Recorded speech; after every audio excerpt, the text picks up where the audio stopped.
Wow,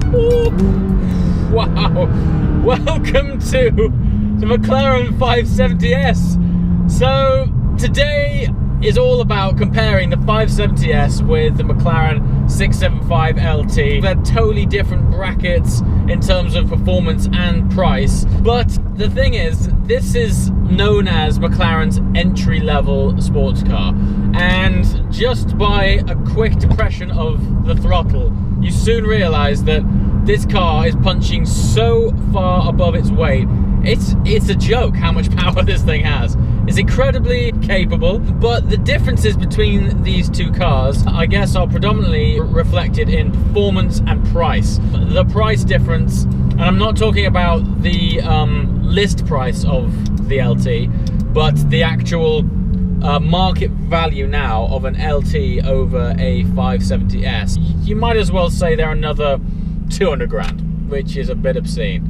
And yet you get in this thing, and a very well spec'd one at 170 grand. I have questioned everything about all cars since I've got in this car, because I think at 170 grand, and that's pretty top spec, I honestly don't know what more you'd need. The performance that this thing offers, and don't forget, we're sat in something that also has a carbon tub. It's got carbon ceramic brakes.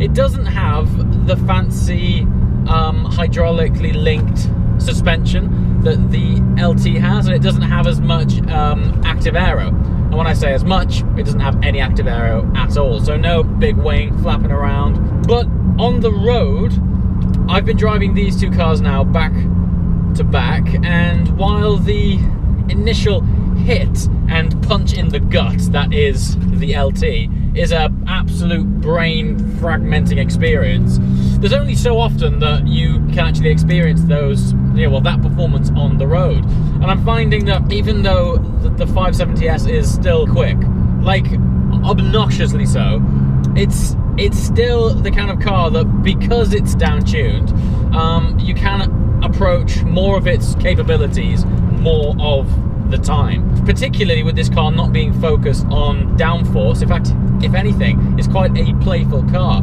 We're up in Wales. We're on the 1st of November. The road surface is cold, but the way this thing lets go is very predictable. The other thing that I've noticed as well is, jumping back to back between these two cars, is the ease of access of just basically getting in the 570S is quite a lot easier than it is getting in the LT, and that would also apply to getting in a 650S or a 12C, because they're both based on the Gen 1 carbon tub, which has a sort of box-shaped frame here, whereas on the 570S, the guys at McLaren have either listened to feedback or experienced it themselves, and they've decided to slope down where your feet access the body, and as a result, you don't so much have to step into it and slide over a big sill. You can get in this car much more like a conventional car. There isn't that big sill to overcome. And while we're on the topic of practicality, now the LT is probably a bad example, because you need to approach the LT as McLaren's version of a Speciale. It's lighter weight, it's stripped out, road noise is louder, it's got the performance tyres. It's designed to go fast, and it was designed to shed weight. You get in this, and straight away you've got a glove box, for example. I know that sounds like commonplace for any car, but the LT doesn't have a glove box. I don't know why. It's not like taking out the glove box saves that much weight, does it?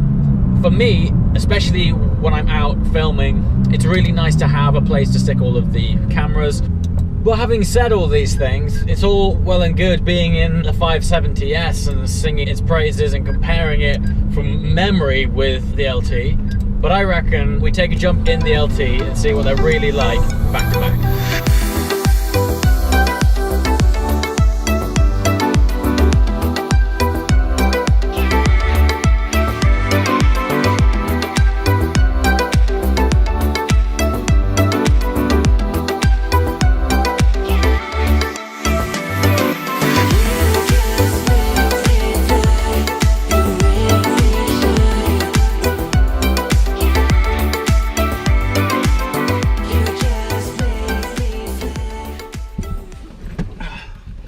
So, I mean, this may or may not sound daft, but hold on.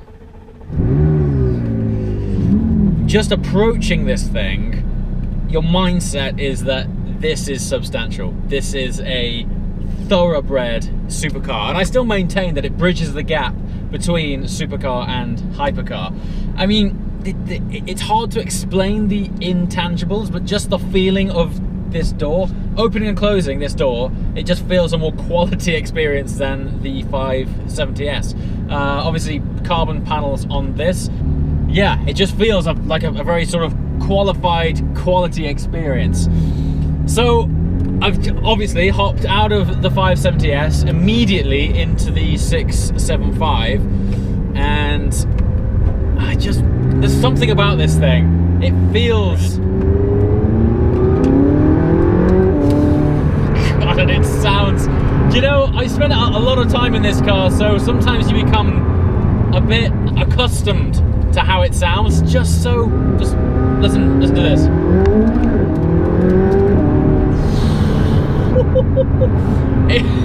Okay, the difference is the 570S is a very fast car, okay?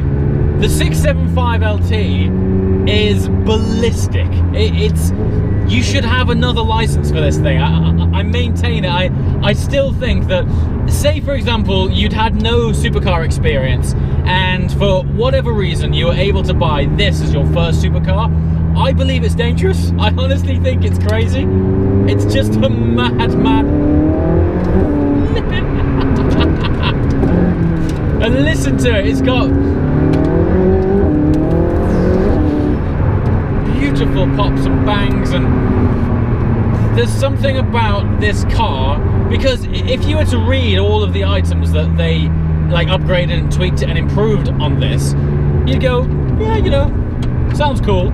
But the experience, the connection that you get with the drive and the overall emotions that it gives back to you are greater than the sum of its parts. That's all I can say. Just when I shift on this, I have more connection with this car. I have more connection with the fact that it's changed gear than I do with the 570. 570 is very much of a sort of tone change. It just goes doo-doo-doo, and you don't really feel it as much. In this, there's a sort of crack about it, a slight whip crack on the upshifts that just sort of reaffirms that not only have you changed gear, but you've changed gear in something really cool. It's funny, earlier I was saying how playful the 570 is. This thing steps out on a whim. Oh, it's so good. God. Oh, and it sounds immense. And, you know, every time you anchor on and you see the active aero, the wing in the back just slamming up, it's an occasion. It's a full-on drama occasion. Oh, you hear that little pop there? It's so cool. It's so cool. For me, it's all about the way it stimulates your smile glands. If you get in it and you're beaming from ear to ear the moment you step out of it, great success. It's job done. Now, when I get in this car, I am a more animated person for being in it, because it tickles my fancy. You know, every upshift, every downshift, there's drama in it. The 570, don't get me wrong, incredibly exciting car because it is ultimately a supercar, but I don't think it has the same drama that the LT brings, and I guess rightly so. The amount of pounds difference in these two cars is vast. You cannot ignore that. But I'm sure that one day, and I would imagine it's in the not too distant future, there'll probably be a 570 LT or something of that ilk. They're going to strip it out, they're going to do some entertainment engineering on that car, and it is going to be at a price point that is hard to ignore. Alright, so we have literally come to the end of the country, or at least some part of the country. We've arrived on the coast in Aberystwyth in Wales. Felt it was the perfect point to end this day. We spent the whole day with the 570S and the McLaren 675 LT. We've been driving them back to back They're just so fantastic. The 570S, every time that I jumped out of the LT and back in the 570, I was like, there's no way it's going to be anywhere near this thing. But every time it managed to pull something out of the bag. It's such a special car. And we have to remember as well, the price point this thing's at, it's 200 grand less than a 675 LT at current market value anyway. Ultimately, it depends on what's important to you out of a car. The LT is incredibly exclusive. I believe in the coupe version, there's probably only 40 or so in England. So, you know, that's buying you the exclusive prospect. But from a driving point of view, I definitely struggle to say, here you go, cough up an extra 200 grand and you've got the LT. I don't know, it's mad. I mean, the rate at which McLaren are evolving right now is scary. Anyway, as always guys, thanks for watching and I'll see you next time. Ciao.